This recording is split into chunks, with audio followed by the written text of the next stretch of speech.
All right, so question is the first step or the last step of achieving a goal the hardest step? And I think this is a hard question. I think I could argue it both ways, but as I thought about it, here's what I think. The hardest step is deciding which goals to do for me, right? So if I choose to do a goal and I'm all in, I'm also simultaneously choosing not to do all the others, right? So you can't choose to do 1,000 things.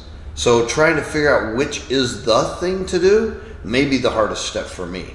Is, my mentor always tells me, look, if you're going to do something, then that means you also say no to something, you take something else off the list. My schedule's full.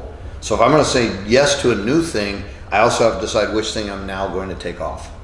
And that's probably the hardest thing. So deciding which goals are the ones I really want to set and which ones, because I think it's easy if we're not careful to say, hey, I'm going to put another thing on, another thing on, another thing on, and then you're spread out in too many directions. And I think the most successful people are hyper-focused on a few things, and they're really, really good at those few things. And the hardest part for me is trying not only to decide the first step of the goal, but what goal should I do, okay? So once I decide that, then I think the first step is probably the hardest. I try not to set a goal where I leave the area without doing a massive action.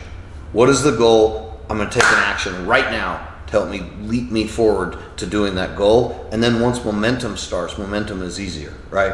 And then I think it's easier and easier to get to the goal after you start the momentum. So that's my short answer. Love to hear what you guys think.